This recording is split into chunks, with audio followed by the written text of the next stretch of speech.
please enjoy this short slideshow and take the opportunity to grab a cup of tea or a snack. We'll welcome the panelists promptly at 7.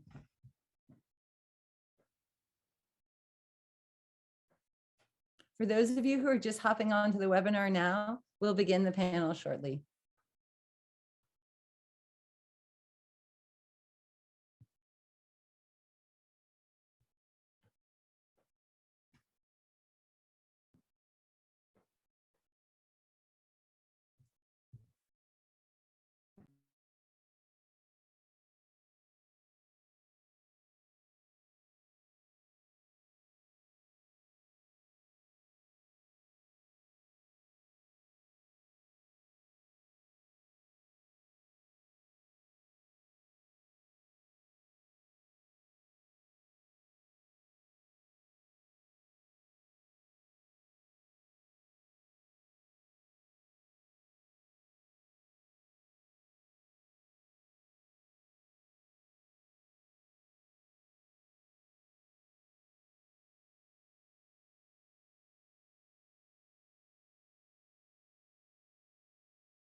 For those of you who are just hopping onto the webinar, we'll begin the panel shortly.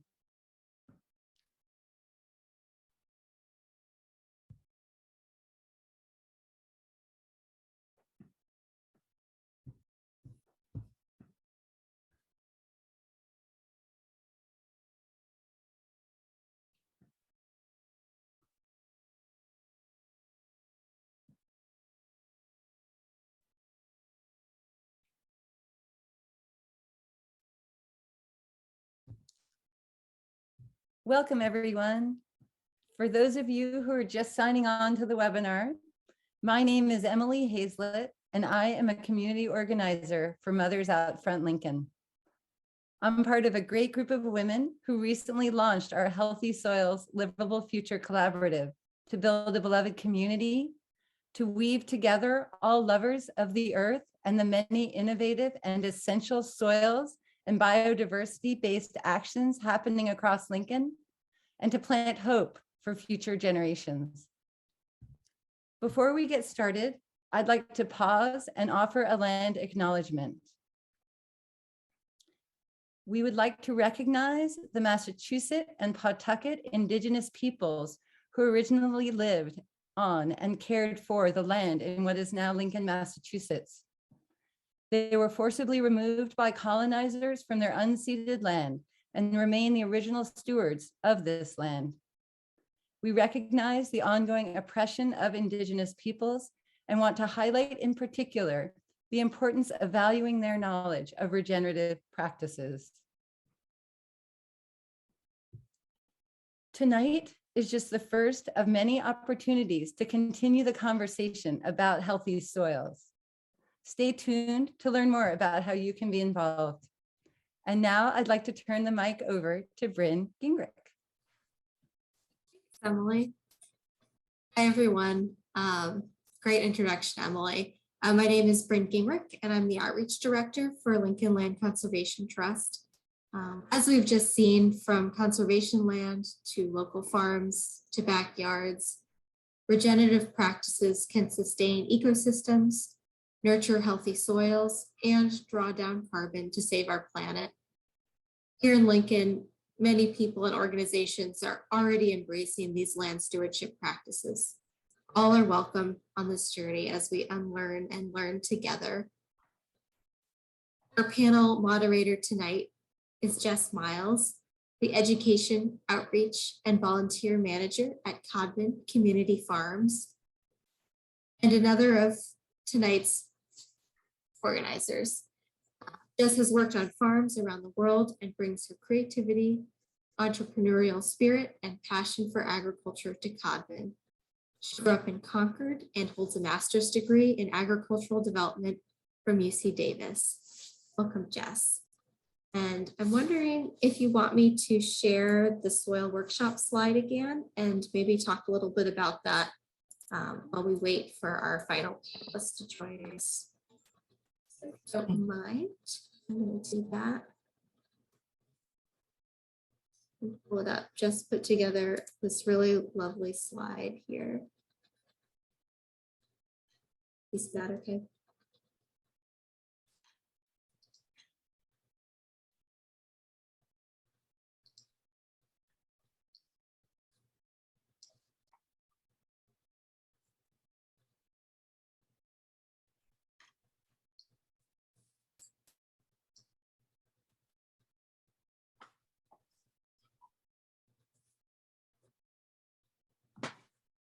Thanks, Bryn. Yeah, I think let's just wait another couple minutes. We got started just a little bit early. So we're just gonna wait for about 2 more minutes until we have our final panelists join us. Jess, do you want to take this opportunity to talk a little bit about the healthy soil workshops just while Ryland gets connected to audio? Of course, sorry, yes, okay. So we're so excited. Yes, we're going to be hosting several classes. One of them is going to be online while things are still a little bit cold around here in March 8th. But as soon as things warm up, starting early April, we're going to have some in-person workshops at Codman Farm. We want to cover just a breadth of topics, get our hands literally in the dirt. We're going to have activities that are good for younger kids. We're going to have some activities that are good for those of us that want to nerd out a little bit more. And with us in the workshop series is going to be one of our panelists tonight, Rachel Neurath, who's a soil scientist here in Lincoln, who is also an educator. And so she's helping put this together as well. But our first one is going to be all about just an introduction to what is soil. It's pretty amazing. It's right underneath our feet, and we really don't have a great knowledge. I would say the layperson doesn't have a great knowledge of what soil is. We're going to learn in the next session about all kinds of ways to test soil and understand more about what's in our soils, methods to do that. Then we're going to look at everything that's living in our soil with some guest speakers coming to the farm. And then finally, we're going to learn more about planting techniques and the carbon cycle and maybe a little bit about composting. So stay tuned for more information. It's going to be really exciting and pretty hands-on. So, all right, we've got everybody with us. Welcome, everyone. So real quick, thank you, Emily. Thank you, Bryn. Before we get fully started, I just want to mention a bit of housekeeping. First, you'll probably have noticed we will be recording this conversation and will be available for future on our websites. So if any of you have friends that weren't able to join us tonight, you can let them know about this recording. We're also going to be using the chat bar for questions and comments, so please feel free to type in thoughts as they come. Emily and Bryn will be reading the chats and will relay those to me. And we're going to follow up with an email to all of you. So if we have resources or links that are mentioned in the chat bar, we'll be able to share those with you afterwards. All right, so now I would like to introduce our panel. First up, we have with us, we're so lucky we have Ryland Engelhart today. Welcome, Ryland. He's the co-founder and executive director of Kiss the Ground organization. He was producer on the Kiss the Ground film that we just saw and host of the Kiss the Ground podcast. Additionally, he's the co-owner of 2 plant-based restaurants in Southern California and co-creator of the documentary film, May I Be Frank. He really practices what he preaches because he lives with his family on a 17-acre regenerative farm in Fillmore, California. We're so fortunate to have you with us, Ryland, and we'll have him for the first half hour, so welcome. Next up, oh yeah, sorry. Next up, we have Mohammed Hannan. Hello, Mohammed. He's raised on a family farm in Bangladesh and moved to the US with his family a little over 10 years ago. He is a graduate of the Tufts New Entry Sustainable Farming Project and started Hannan Agro Farms here in town.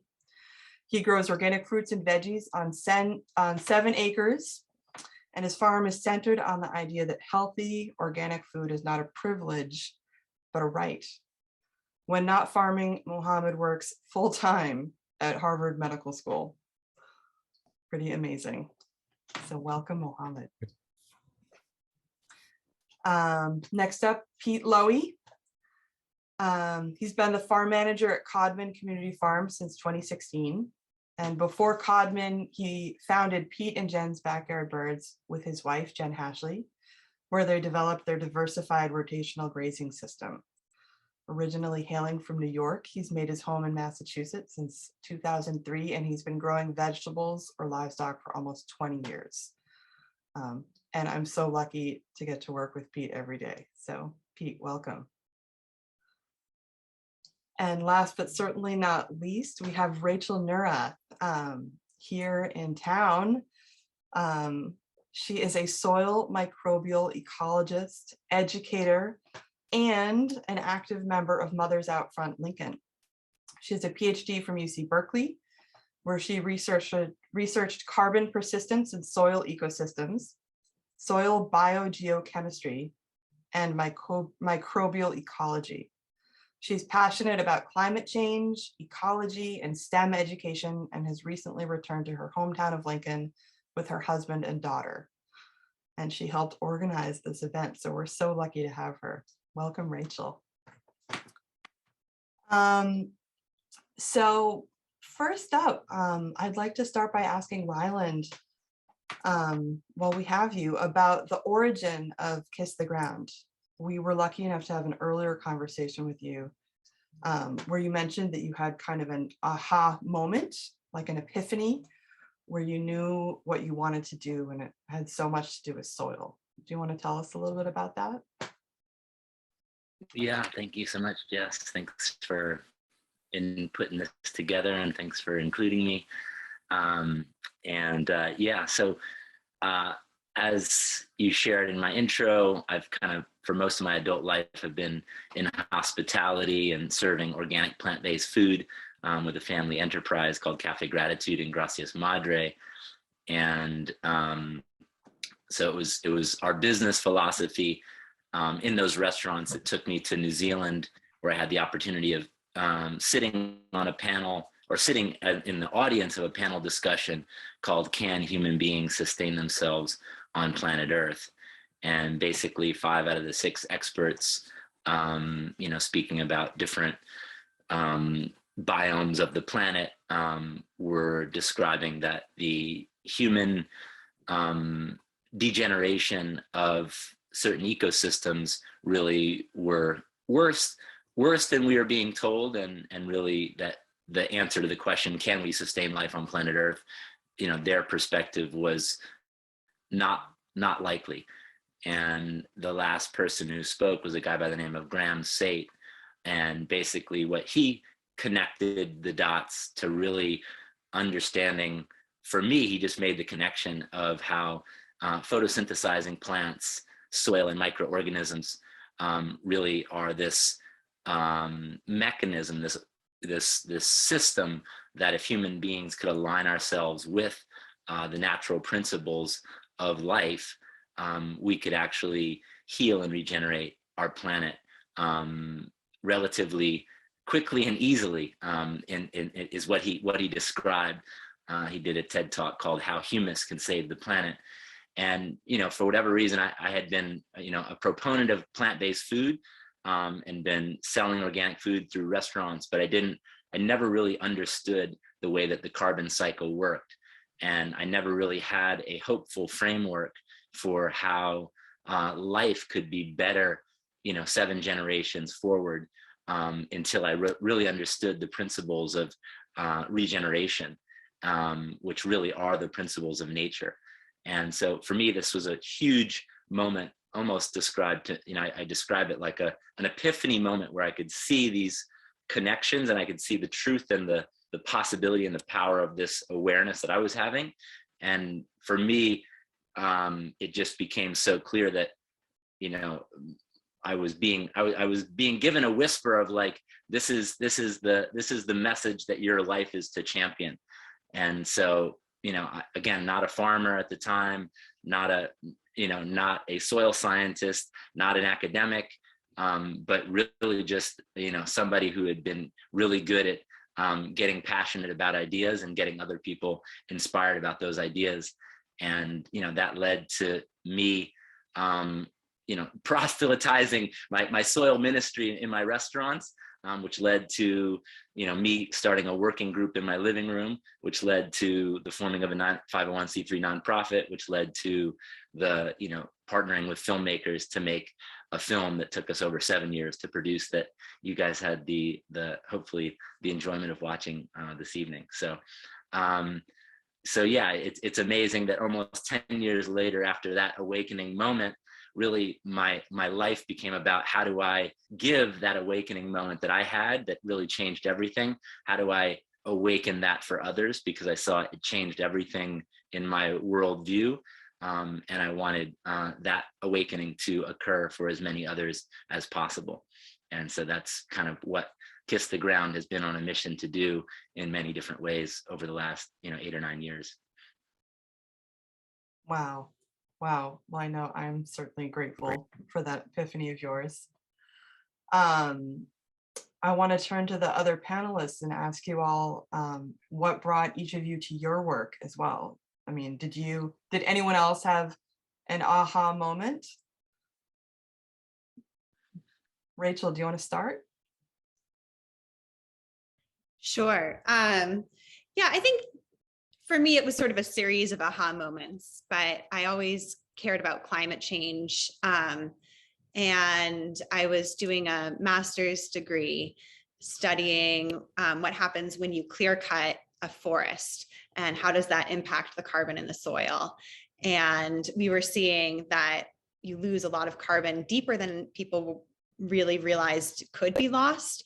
And so that was a realization of, okay, we can really disrupt the soil. We can lose a lot of carbon from the soil, which is a problem because soils store so much carbon. If you took all the carbon in all the trees and grass and above ground biomass on Earth and all the carbon in the atmosphere, and you combined that, soil has even more. So it's a huge carbon store. We can do things that remove carbon from soil. At the same time as I was doing that research, I was lucky enough to be a teaching assistant for this class called Ecological Agriculture. And it was at Dartmouth, and Dartmouth has an organic farm. And we were going to the farm and talking to the farmer, and they were using all of these regenerative farming practices. And we went to some other farms in Vermont and New Hampshire and saw how the ground was being restored, the soil was being restored. And it was so hopeful. And I think that that really excited me to think about the potential of soil. So we can do things that can hurt the soil, but we can also do so many things that restore the soil. And I also at the same time, there was this really important paper that came out that was talking about soil carbon as a whole ecosystem property. So it's not just carbon. When you increase carbon storage and you're restoring soil, you have all of these other ecosystem benefits. And it helps with plant growth, it helps with resilience, it helps with biodiversity, it helps with water quality. And so all these things that I always cared about as someone who loves nature and loves the environment kind of came together through studying carbon. And I, for my dissertation research, focused on soil microbes. And that's really been my excitement recently, is thinking about how microbes are these really central players and what's happening with carbon in the soil and how carbon is getting stored in the soil through plant roots and then transformation by microorganisms. Oh, that's awesome. Thank you, Rachel. Mohammed, do you want to share with us what brought you to farming and your type of farming? Sure. Thank you for having me. As you already introduced me, I grew up in Bangladesh, the northern part of the country, a rural remote village next to an wetland where I passed my entire childhood. And I saw the nature from a different perspective. We did not have opportunity to see a lot of chemicals back then. We used to use our cows, bulls to do our agricultural practices. Used to grow rice, chickens, goats, and play with muds. We only used to go to my mom when we were hungry, and the nature, the beauty was completely different. And after coming here, I was always remembering my past, and I wanted to see how can I contribute to the community, to the society, what the decision I can make that can give the future generation a hope. So as a father of 2 kids, I really faced food insecurity when I came here at the beginning in 2008. I did not have ability to buy healthy foods. And that led me to thinking, is there an alternative or other path that I can take to take care of myself? I mean, the start of my farming was basically centered to take care of myself. And I quickly realized that this is not me. There are thousands of people around me who are facing the same problem. Some are brave enough to come forward, and some are, going through the flow. And as you said, after having a full-time job, that was hypothesis, can I start a farm on a weekend? So that was the start. I started my farm, weekend farm on a quarter acre. I went to quarter acre to half acre to 2.5. In this season, I have 7 acres. So I'm not growing for making money, but this growth shows that what the community needs. We need healthy foods.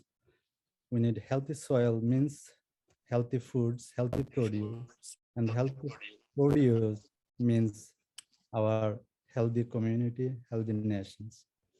So this is what I'm trying with my small ability, and I hope many of us, the community, will join with us. And I strongly believe the community have the power.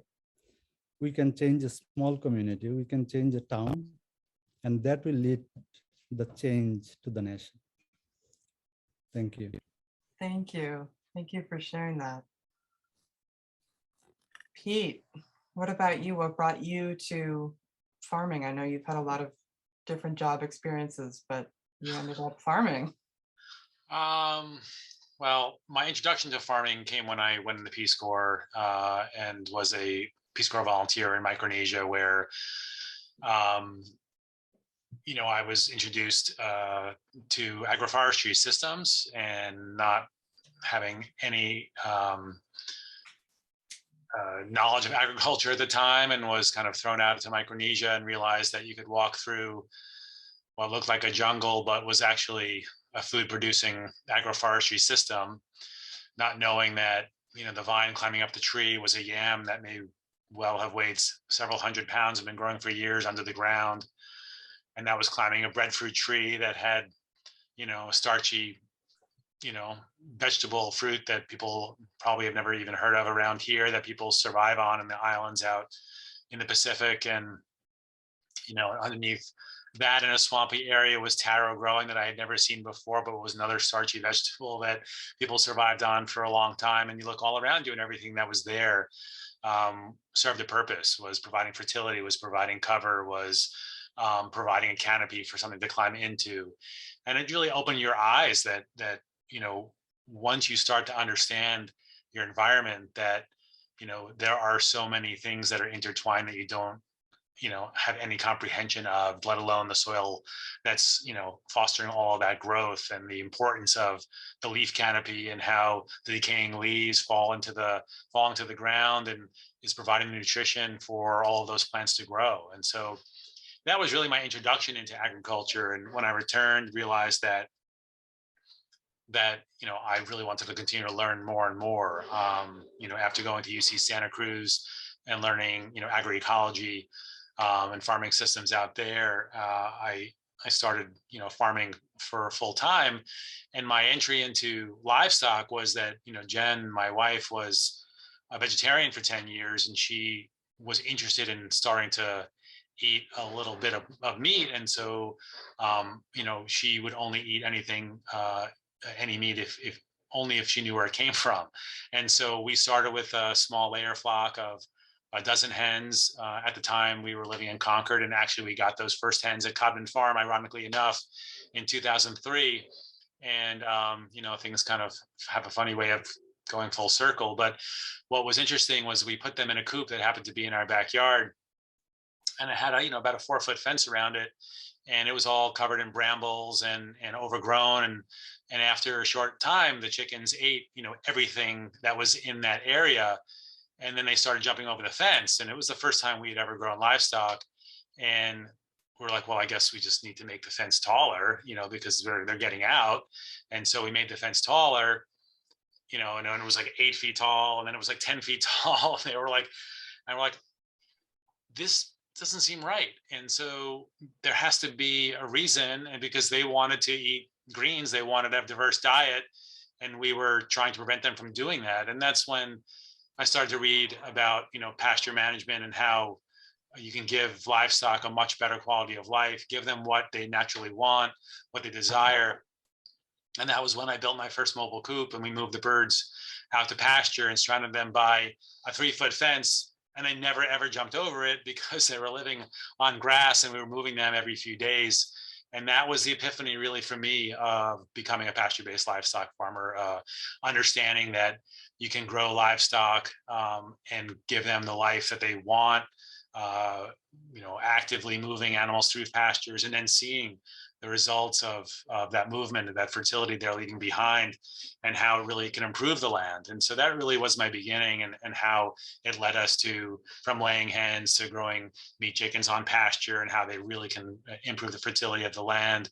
And then we progressed to pigs and then cattle and other ruminants. And so that was the beginning of the journey. And I think for me, there's nothing more rewarding than opening up a new field to some livestock, whether it's the cows or the pigs or the chickens, and seeing them run forward and devouring the grasses and searching for insects, and then seeing the land behind them regenerate and grow and thrive. And so that's really been my journey and what I love most about farming. That's awesome. Thanks, Pete. And we're going to hear from all of you a lot more because we have more questions for Pete, Rachel, and Mohammed. So back to Ryland. I'm so curious about just the past 10 years since you created this project and the film came out. How has the movie as well as the movement gone beyond the science of just drawing down carbon in soils to really connect us with, I don't know if you want to call it a larger purpose or a sense of hope, or a sense of interconnectedness, something that I feel like there's something in there, especially for you, around a deeper meaning for all of this and what you've seen with other people. Yeah, thank you. Yeah, I mean, I think me personally, I've always been, seeking how to make a difference, how to be useful, helpful, how to be I've always had this desire to, how can I bring more love into the world? And, we've done that through our restaurants, Cafe Gratitude, this, creating an environment where people come together around food and express their gratitude. And I'd say the mission of Kiss the Ground, in that name, which comes from a Rumi quote that says, "Let the beauty you love be all that you do. There's hundreds of ways to kneel and kiss the ground." And really, it's like finding the thing that lights you up, turns you on, excites you, has you just want to give your energy and your passion to something. And the Kiss the Ground, seeing the film get out to as many people as it has, and hearing all the testimonials of some of the just the testimonials of what that awakening, that aha moment has provided, it's just been beyond just even producers or practitioners kind of seeing something new and wanting to go in a direction of more ecologically soil-centered agricultures. But even one of the joys is literally how many I've heard from so many young people who have gone down the path of agriculture, and their parents kind of thought they were a lost cause, or they weren't doing something that was meaningful. They should be doctors and lawyers, or they should be, and then having those parents see this film and having them be brought to complete reverence and appreciation, and like seeing their children as these beautiful heroic beings that really got the right message versus the wrong message. And so it's been moving to see, because I think it's moving to see people awaken to this greater message, not just about carbon, like, oh, put carbon in the ground, oh, photosynthesis, farming can be a climate change solution. But I think the greater awareness of love and reverence for life. And, like Pete was saying, there's nothing more joyful than he gets to see, animals having a great life that he got to, kind of steward, and then seeing the great life that emerged from that land that comes after, he got to, guide and steward and manage it in a particular way. It reminds me of that quote that says, the man who plants trees knowing that he'll never sit in their shade is a man who's just starting to figure out the meaning of life. So it's the idea of supporting regeneration is like this idea of supporting a better, more abundant world that we may never get to experience, but we know just by the virtue of observing nature that it's the thing that we're putting all of our energy into, knowing that it's going to provide a trophic cascade of benefit for those coming right beyond us and those coming, a few generations beyond us. So, I would say that overall, this movement is, the awakening to our interconnection with life, and that, the transformation that's possible when human beings can see themselves as a beneficial organism in this greater web of life called planet Earth.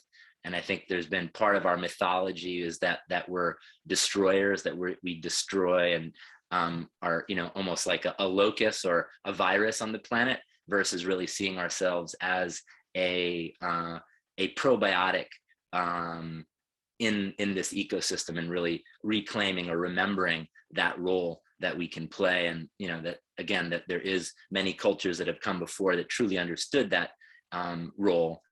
And so as a collective, reawakening to that in this contemporary moment is what excites me and I'm inspired by.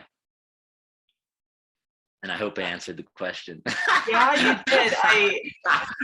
I think there's so many parts of that. And one of the things that really struck me, what you just said, was that changing our mindset from being parasitic or toxic to the world to being, true stewards and part of the life on the planet. I think that certainly resonates with me as being a mental shift that we all need to work towards.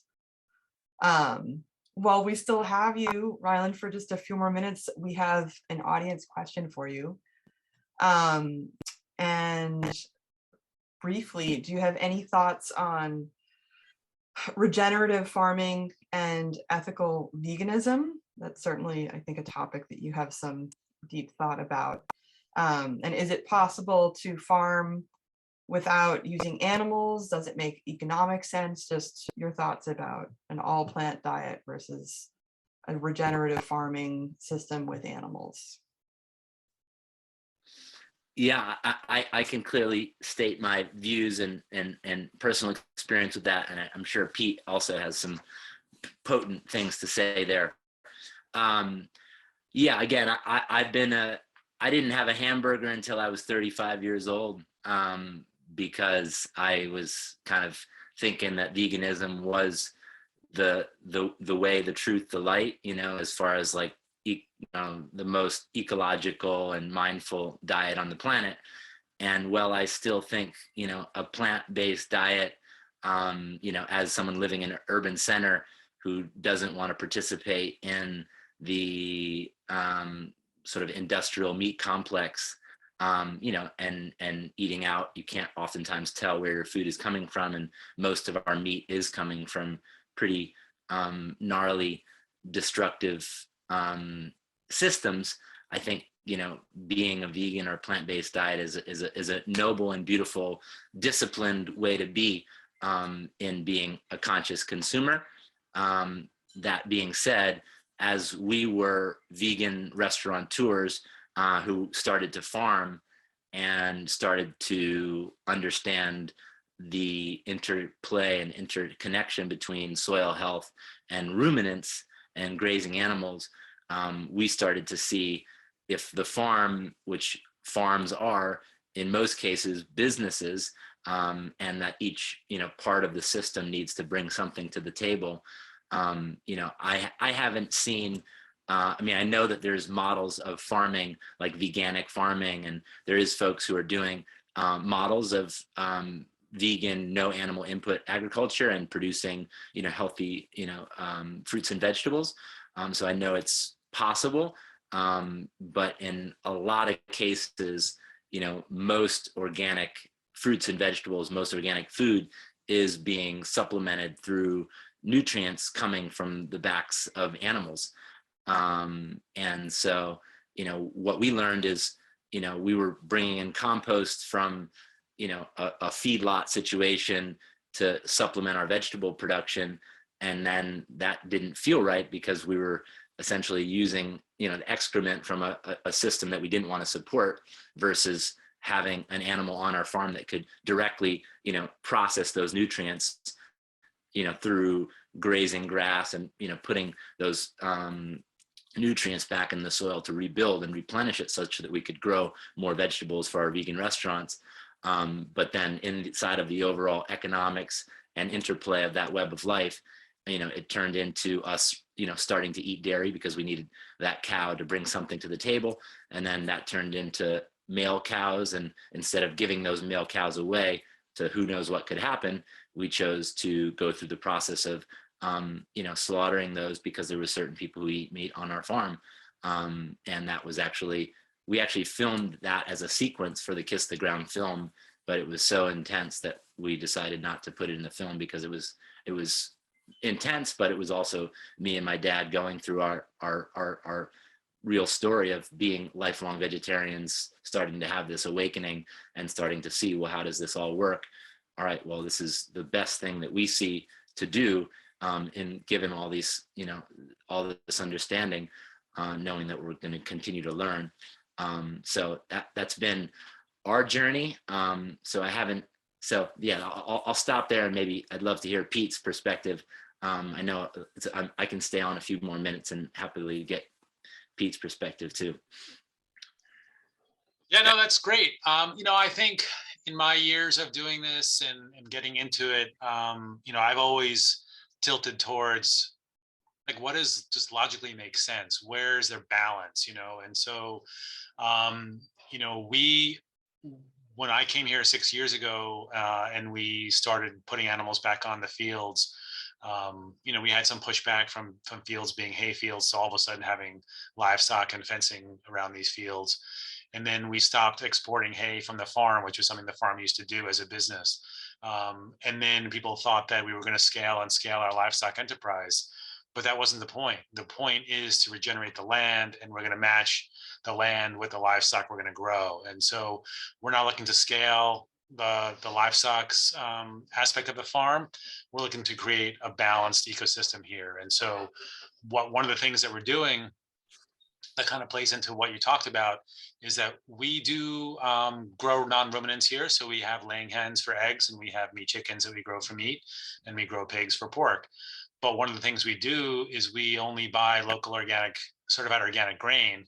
And so the input that we do use here is the certified organic grain, and the output that we get is the fertilizer coming out of the animals. So we're not buying in any fertilizers here. We're buying in the grain, and the grain gets converted to meat, and it gets created and it gets converted to fertilizer, because most of it comes out the back of the animals. And so that is the input that we have on the farm at this point.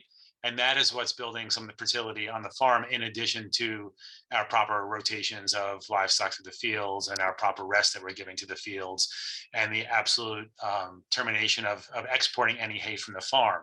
So we are a closed system now as far as hay production. We are only growing enough hay to feed our livestock, our cattle, our 100% grass-fed red Devon cattle through the winter. And then whatever comes out of the cattle over the winter, we compost, and it goes back. And now we have a 1 acre market garden that we're growing now, and all the fertility in that market garden is coming from the cattle and coming from our own hay that's grown in our field. So, we're trying to close the loop here as much as we can. We still do have inputs coming in the form of certified organic grain, but and we'd much rather support organic grain farmers in the region that aren't using synthetic chemicals or pesticides to grow their crops. And so, this is the thing that we're trying to do. It makes sense for us. It's similar to your story of, we recognize that there's a lot of value in animal fertilizers to, your vegetable crops. And yeah, it is a fallacy. People think that they're eating vegetarian food, and most of all of that fertilizer is coming from blood meal or feather meal or other meals that are going into organic fertilizers, and they're coming from livestock.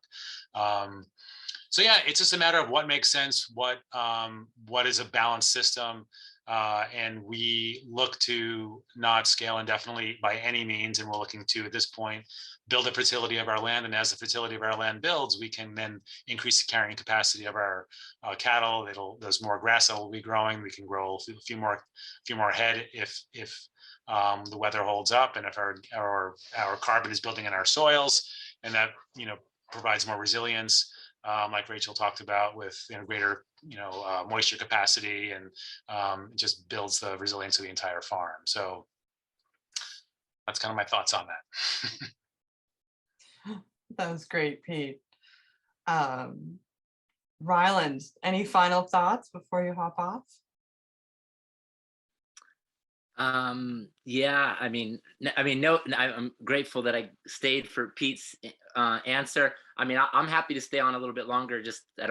I'd love to hear Mohammed and more from Rachel. So I'm not in a rush to jump off.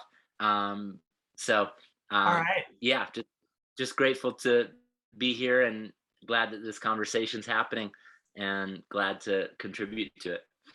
Awesome. Great. All right. We'll have you as long as you want to stay. I want to bounce over to Rachel. And we do have some questions coming in the chat comment about some of the biochemistry, but of what's happening in the soil. But I want to save that for a little bit later, and potentially even our workshop series. Little hook to all of you all. But Rachel, we want to just sort of talk a little bit about Lincoln as a town, and if you have thoughts on what might be unique about Lincoln and the potential for regenerative farming and gardening practices here that can address climate change. And if you could also mention in your answer, if you have any thoughts about the difference between just organic farming versus regenerative farming, to clarify that for the audience. Yeah. I feel so lucky to have grown up in Lincoln and to be back in Lincoln. And one of the reasons is Lincoln has this long history of conserving land, appreciating nature, and also this agricultural tradition. And we have all these amazing farms, and thank you, Pete and Mohammed, for everything that you've been doing to support regenerative agriculture in Lincoln. And so I think Lincoln is really poised in a place where we could be a model for a lot of other communities, and how to take care of soils, how to promote healthy soils in a way that we have more sustainable food production, but also store more carbon, have more resilient soils that help the whole ecosystem. And so I think Pete and Mohammed are really leading the way on farms, and we have other farms in Lincoln that are using sustainable practices. Things like no-till, cover crops, rotational cropping, grazing, all help the soils because they are maintaining soil structure. So one thing that's really important is most carbon goes into soil through plant roots. Some is through decaying matter. Things like adding manure will add carbon to the soil, adding compost will add carbon to the soil, but actively growing plants are actually pumping a lot of carbon into the soil, and they're doing that because it's feeding the microbes. And then the microbes in return are giving the plant services. So they might be protecting against pathogens. They might be helping the plant access essential nutrients. They might be things like mycorrhizal fungi will actually help protect against water stress. And so it's this important interaction happening between them.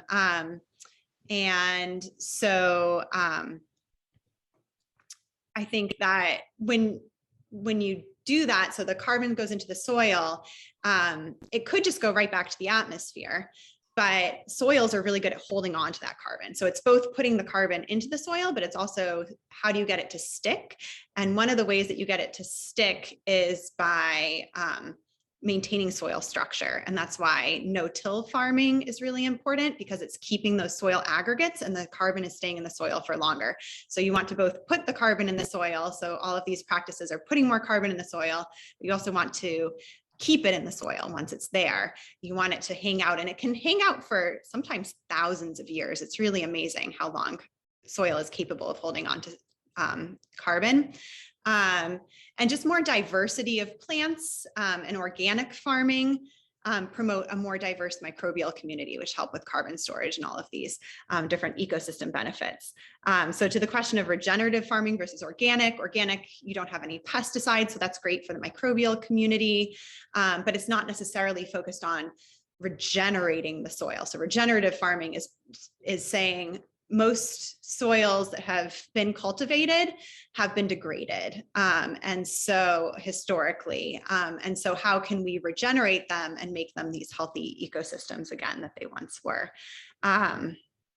And so Lincoln, I think, beyond the farms, which I think are already doing a lot of fantastic work and experimenting with this work, people can do work in their yards. And I think one thing that's unique about Lincoln is there's a lot of open land in Lincoln. And so things like the pollinator pathways that are already happening, letting your lawn just grow, turning it into a meadow, things like deeply rooted perennials, things that will get that carbon deeper in the soil are really helpful.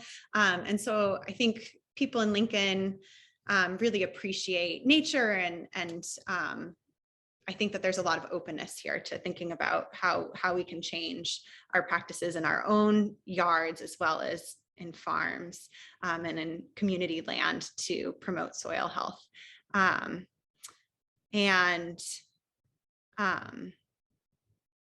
Yeah, I think that it's really important to do this work. It's not the only solution to climate change. We also need to stop emitting fossil fuels and do other things that are going to reduce CO2. But one of the things that I really like, Ryland and Kiss the Ground, is this focus on the idea that it's not enough to just stop emitting fossil fuels. We also need to start to do this uptake of more carbon somehow. And soils are a great way to do that, because when you're increasing the ways that you increase soil carbon, things like adding manure, planting different, more diverse plant species are also just good for soil health and good for our health. So it all kind of comes together. That's great. Thank you, Rachel. Yeah, I think what I hear from you is that it's really a many little hammers approach. There are so many small things that can add up, and if we work together, we can actually have a measurable impact. So that's great. Mohammed, I want to turn the mic to you and ask a little bit about your farming practices. You've got this core focus of access being so important and it being equitable to people. So what are you doing that's different in your business? How does that sort of core philosophy affect your production methods? Thank you. At the same time, I also see there are a few questions in the chat box. So what I'll do is I'll try to combine these together. Okay, thank you.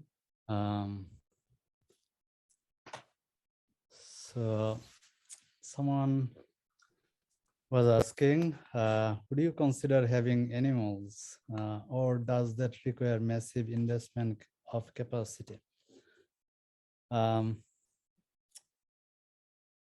As I grew up in a small family farm, that was basically was an integrated farm, animals.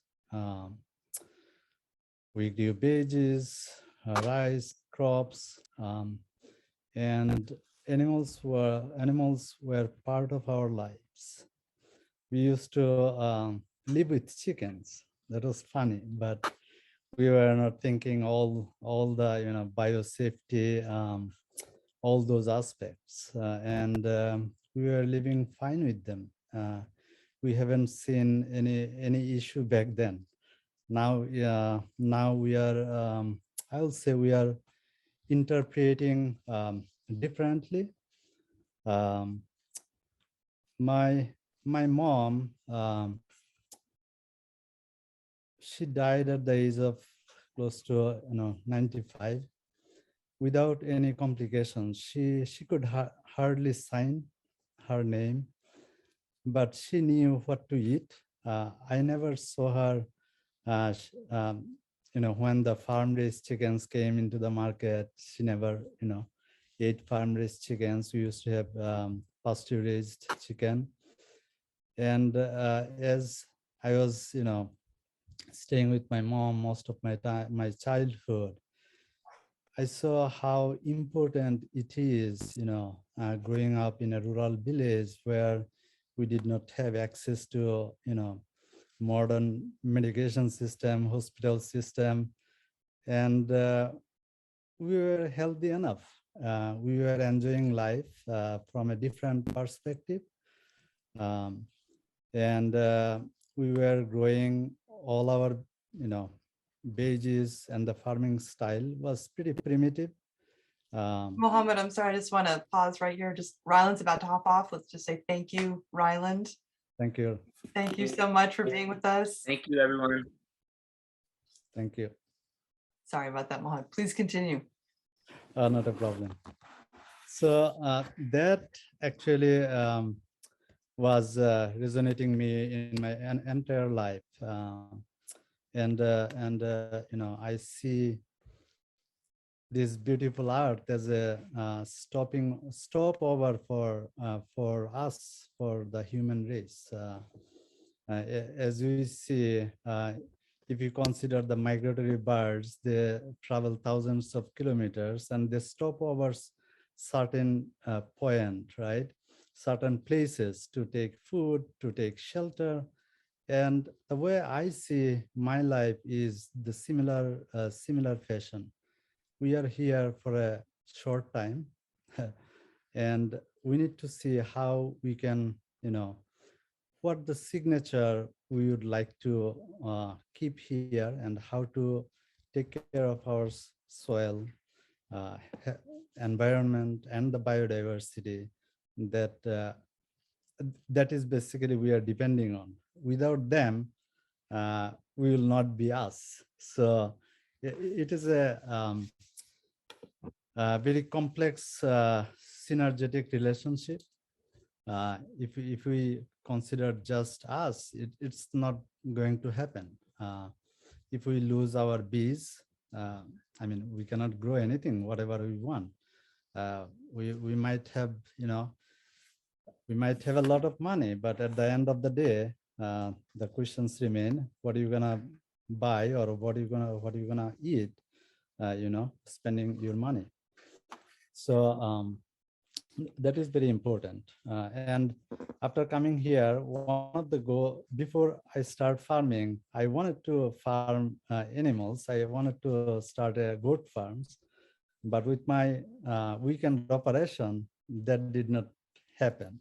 So I wanted to start with veggies, but in the long run, I really want to integrate my farm operation with veggies, animals, bees, mushrooms, and all other stuff. I think integration is a great way to see the full circle. And I'm not sure how people will grow organic and healthy produce without the bounty that we are getting from the animals, right? All the fertilizers and the full, to see the full circle, it's not going to happen. So I think we need to bring those all elements in the circle. So we save, we protect each other, and we create a healthy environment. I just wanted to make a point. In our scripture, eating pigs is haram. Why it is haram? I never understood fully. And as I was studying, I mean, obviously, from the research, there are many viruses that pig has. But if you go thousands of years back, the rule of pigs in the nature is quite significant. And they are called the plow of the nature, right? They used to keep the forest alive. Who used to, plow the forest, plow the lands? These are the magnificent animals I used to take care. And I think that maybe one of the reasons the earlier ancestors, they understood the benefit having those animals. If they did not tell us, we probably start eating those animals, and the nature would be more destructive what we have now.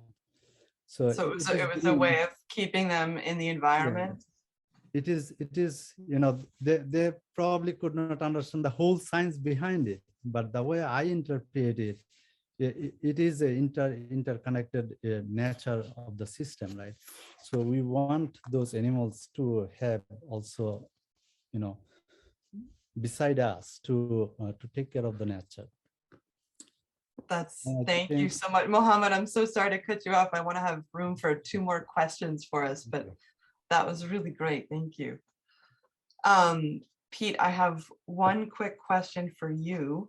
If you can try to answer it in about as briefly as you can. Some of the challenges made against these types of farming methods, regenerative farming methods, that they're too expensive because of increased labor, because they're more complex systems, and it's harder to make money. Do you have any thoughts on that briefly? Well, I mean, it depends on your land base and infrastructure and all those other things. I mean, certainly you can't compete with growing, 30,000 broilers in a barn and have automated feed systems. And, there's a reason that conventional ag went to conventional ag. It's the lowest common denominator. People weren't looking at flavor or food or quality of life or anything. They just wanted cheap food. And that's really the way the food system in the United States is right now. And so you can't really compare any other food grown in the in a small scale sustainable system to that kind of system. Everything is going to be looking expensive. So, with that aside, yeah, the challenges of what we're doing here in Lincoln with small fields scattered throughout town is a challenge and is expensive. We have all portable infrastructure. We put up temporary fencing around all our fields. We have to bring in water to all our animals. We have to bring in our dogs to guard our hens from predation. And there's no doubt it is a labor of love, and we do it because we love it, and we do it because we think that it's good for the environment, it's good for our soils, it's good for our health, and so we're committed to it, and that's why we do it. We don't do it like Mohammed said, we don't do it to get rich. We do it because it's the right thing to do, and we believe in it. I'm the first person in my family to farm, and I came to it because it just made sense in my life and my experiences that led me to this, and it was the right thing for me. And so everyone makes choices, and everyone, as Jen always says, people shop can vote with their fork and choose to eat less meat, which we encourage people to do, but eat higher quality proteins, know where they came from, understanding the farming methods as much as you can. People are living their lives and are busy, but food is what fuels us, what gives us our life and gives us our health, and it's important to understand where it comes from. And like Rachel said, we are blessed to live in Lincoln, where they've conserved so much land, so much of the land has been conserved, and I feel so lucky to be here to be able to steward so much land in Lincoln. Codman manages almost 180 acres in Lincoln and Concord, and we're one of the largest land bases of a community farm in the region. And we think we're doing a good job with the resource that we have, and we're looking to do an even better job and grow really high quality food that unfortunately is not inexpensive to grow, but we grow it to the best of our ability and keep our prices as low as possible while maintaining our eye on the economics, because if we go out of business, then that doesn't do anyone any good. So there's a balance there. Thanks, Pete. Wonderful. All right, I would love everybody here on the panel, if you're able in just about a minute, each say a little bit about what advice you would give our audience to take steps to improve our soils, support regenerative farming and soil health in our daily lives. What can our audience do? Rachel, do you want to start? Sure. Well, I think one thing is supporting the farms in Lincoln that are doing this great work, conserving land that's already healthy, and then maybe experimenting in your own yard with what can you do, getting involved with organizations in Lincoln doing conservation work to use practices that are going to lead to healthier soil, which we'll talk about more if you're interested in more in the Healthy Soils workshops. Mohammed, what do you think? What will help support regenerative farming and improve soils? Lincoln community can play a great role in supporting the regenerative agriculture and farming to keep the cost affordable.